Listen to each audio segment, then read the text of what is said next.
Nah, ini mengenai respon dari masyarakat sendiri, kan ini banyak kemudian mendapat aksi penolakan di media sosial, kemudian sudah viral, kemudian ada juga yang membuat petisi online, ada kemudian yang mengeluh karena sudah resign dari tempat kerja tapi kemudian tidak mendapat kepastian seperti itu. Nah, ini bagaimana DPR sebagai kemudian Dewan Perwakilan Rakyat ini kemudian mengakomodir aspirasi-aspirasi CASN yang saat ini sedang gelisah, Pak Zulfikar? Sebenarnya kegelisahan itu sudah kita tangkap pada saat rapat, sehingga waktu itu semangat kita adalah mempercepat. Dengan seperti ini keputusan dari PAN RB dan PKN, maka sekali lagi kita minta agar ada perubahan kebijakan, tidak harus serentak pengangkatan itu ya. Kalau memang tahapannya sudah tuntas, yang CPNS dan CP3K tahap 1 ya sudah selesaikan, segera angkat. Betul Pak Zul, menyelesaikannya, jadi dari sekarang sudah bisa sebetulnya diangkat. Gitu ya, Pak Zul. Okay. Ya.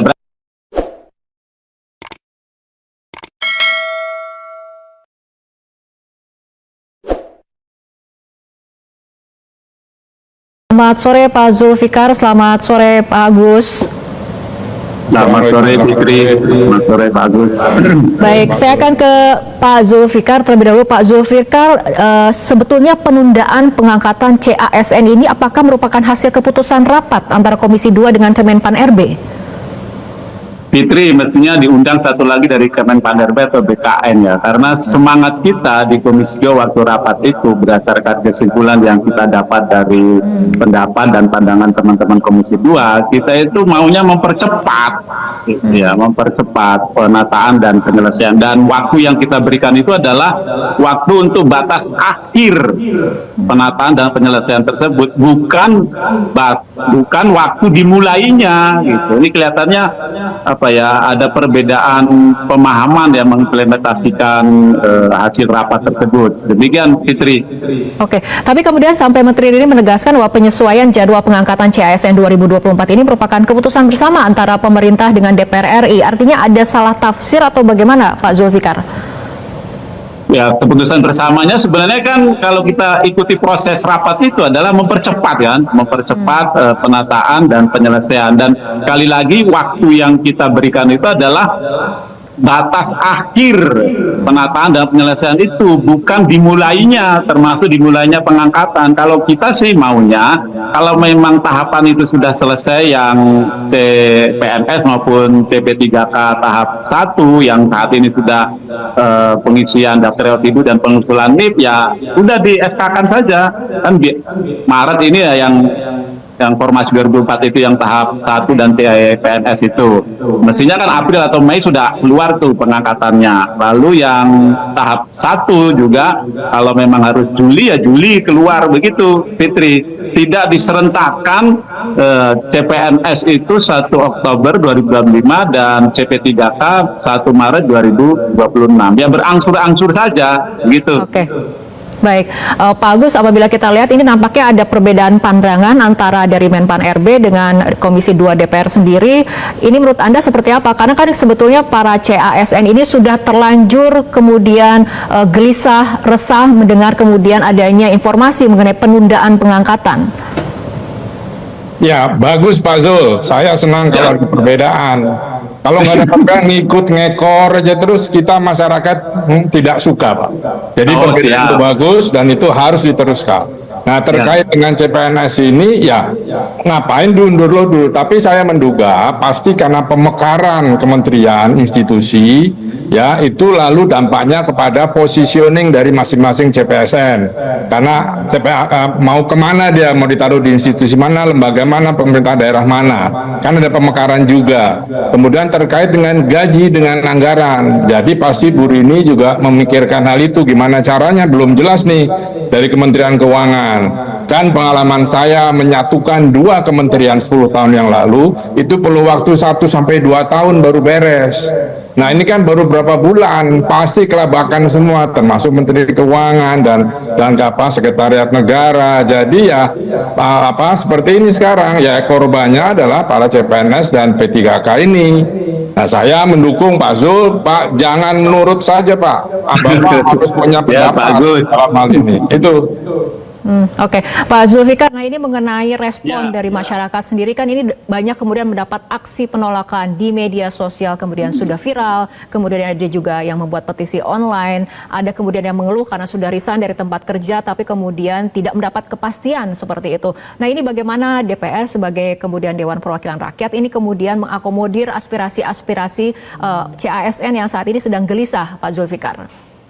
Sebenarnya kegelisahan itu sudah kita tangkap pada saat rapat, sehingga waktu itu semangat kita adalah mempercepat. Dengan seperti ini keputusan dari PAN RB dan BKN, maka sekali lagi kita minta agar ada perubahan kebijakan, tidak harus serentak pengangkatan itu ya. Kalau memang tahapannya sudah tuntas, yang CPNS dan CP3 ke tahap 1 ya sudah selesaikan, segera angkat, keluarkan SK-nya gitu. Kalau yang tahap 2 juga nanti Juli ya Juli selesaikan. Saya kira begitu, Fitri. Dan menurut saya ini bukan soal anggaran ya, karena kalau kita kaitkan dengan efisiensi, ini kan bagian dari belanja pegawai. Nah, belanja pegawai itu tidak termasuk yang diefisiensi. Lalu ini kan juga sudah kebijakan periode lalu, dan pengadaan formasi 2004 itu sudah diketahui pemerintah sebelumnya dan setelahnya juga tahu. Nah, tentu anggaran sudah disiapkan. Nah, mungkin ya kalau saya sih membaca lebih kepada tadi yang dibilang oleh Pak Agus ya, kira-kira perlu ada penataan formasi dengan adanya pemekaran di kementerian dan di lembaga. Kira-kira itu, Bu Fitri. Oke, Pak Agus, artinya ketika kemudian DPR memiliki pandangan yang berbeda dengan Kemenpan RB, apakah kemudian masih ada peluang bahwa pengangkatan CPNS ini sesuai tadi dikatakan oleh dari Komisi 2 dipercepat seperti itu jika memang sudah tidak usah kemudian serentak dilakukan pada bulan Oktober 2025 untuk CASN? Ya tentu bisa saja ya, karena kalau itu betul, saya tidak melihat belum melihat notulennya. Ini barusan ada yang kirim ke saya, nanti saya baca dulu. Nah ya maksud saya bisa saja itu dilakukan, karena memang beberapa daerah kalau saya lihat ya Pak Zul, itu ada pemerintah daerah yang sudah melakukan rekrutmen nih. Nah ini juga berbahaya, dan ini bagaimana tanggung jawab Kemendagri ini ya untuk ini. Apakah betul serentak? Ternyata sudah ada yang bocor nih, data masuk ke saya nih. Kementerian beberapa daerah sudah merekrut gitu ya. Nah, hal-hal semacam gini tolonglah jangan informasi seperti ini harus baik. Nah, saya mempertanyakan peran PCO ini, Presidential Communication Office ini kok tidak ikut memberikan pengumuman. Harusnya kan kesepakatan dengan DPR itu bisa disampaikan kepada publik supaya menenangkan semua bahwa sudah ada kesepakatan yang ternyata tidak sepakat itu tadi. Nah, jadi ini memang sangat merugikan CPNS dan P3K-nya itu, karena ya mereka kan berharap ya akan menjadi CPNS. Tadi ada yang sudah bayar penalti ketika mematahkan kontrak di perusahaan swasta misalnya.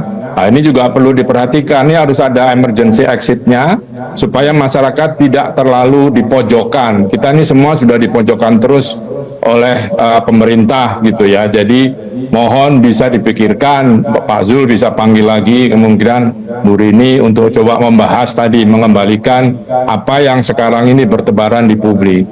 Oke, Pak Zul, tanggapannya?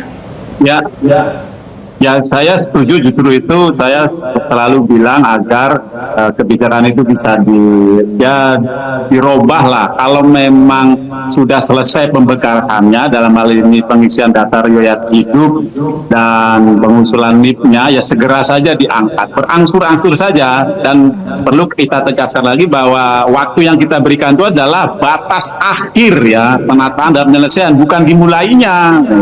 Dan sekali lagi kalau soal anggaran menurut saya adalah pemerintah ini.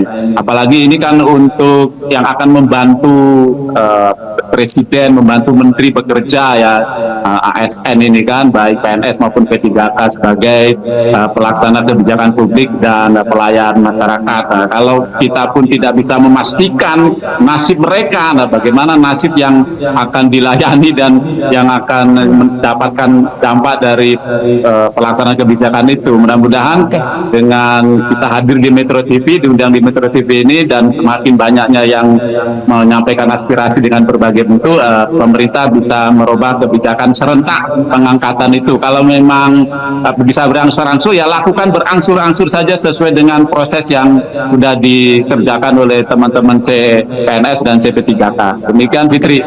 Baik Pak Zulfikar, karena ini kemudian sudah terlanjur viral dan membuat keresahan publik, apakah kemudian Komisi 2 akan kembali melakukan pertemuan dengan Kemenpan RB untuk kemudian meluruskan informasi ini agar tidak menjadi disinformasi kepada masyarakat? Bisa juga nanti kita akan lihat rapat pimpinan, rapat kapoksi atau internal komisi, bisakah kita panggil? Kalau memang harus kita panggil, Fitri. Ya, Mbak Fitri, ini ada saya baca nih kesimpulan rapat dengan DPR dengan Komisi 2 Pak Zul, nomor 4 itu dalam rangka percepatan penjalangan CPNS untuk untuk formasi itu PAN RB dan BKN menyelesaikan pengangkatan CPNS pada bulan Oktober tahun 2025. Jadi betul Pak Zul menyelesaikannya. Jadi dari sekarang sudah bisa sebetulnya diangkat. Itu Pak Zul. Ya, berarti sama saya dengan Pak Agus kan. Ini kesimpulan penyelesaiannya waktu yang kita berikan itu kan, bukan dimulainya kan gitu. Ini kesimpulan rapat kerja Rabu 5 Maret, Pak. Ya Pak Agus, terima kasih. Baik, terima kasih Pak Zulfikar dan juga Pak Agus telah berbincang bersama kami sore hari ini di Metro hari ini. Zul, ini lagi rame-rame nih CSN ditunda begitu, tapi ada yang bilang sebenarnya bukan ditunda gitu, Bu. Cuma mundur aja. Cuma mundur aja. Jadi ini sebenarnya ditunda, disesuaikan, atau ini seperti apa sih Pak kesepakatannya? Ya, kesepakatan dengan rapat kemarin tuh hasilnya gimana gitu Pak? Karena ini bikin galau se-Indonesia nih. Saya udah banyak dengar di David soal ini. Kemarin begitu selesai rapat juga saya dapat WA langsung dari teman-teman yang lolos baik CPNS maupun CP3K.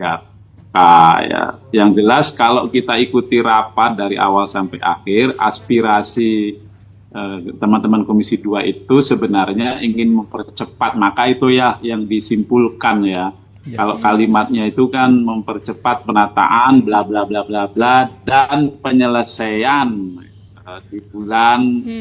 Sebenarnya itu kita Komisi 2 itu memberikan batas maksimal atau batas akhir penataan dan penyelesaian itu tidak boleh lewat gitu, tidak boleh lewat dari kalau untuk CPNS bulan Maret 2020 Oktober 2025 ya, dan untuk CP3K itu Maret 2026 ya, karena seperti tadi dikatakan oleh Suci tadi ini, teman-teman itu ya sudah menunggu, mereka ingin kepastian, ingin kejelasan, dan sebenarnya penjelasan dari Kepala BKN Prof. Judan Arif, proses yang sekarang berlangsung bisa tetap berjalan. Yang tadi diceritakan itu sekarang ini kan untuk yang PNS itu sudah mengisi daftar riwayat hidup dan sudah mulai pengusulan nomor induk pegawai, termasuk yang CP3K tahap 1 itu sudah juga mengisi daftar riwayat hidup teman-teman yang dinyatakan diterima itu, dan mulai juga diusulkan nomor induk pegawainya. Nah, maka itu kita minta kan percepatannya. Kita kan butuh kapan proses itu harus berakhir kan. Nah, maka kita bilang ya tidak boleh lewat. Sebenarnya itu memahaminya tidak boleh kalau dari aspirasi yang berkembang ya, tidak boleh kelewat gitu ya, tidak boleh kelewat. Oktober 2025 untuk CPNS, Maret 2026 untuk CP3. Itu yang demikian.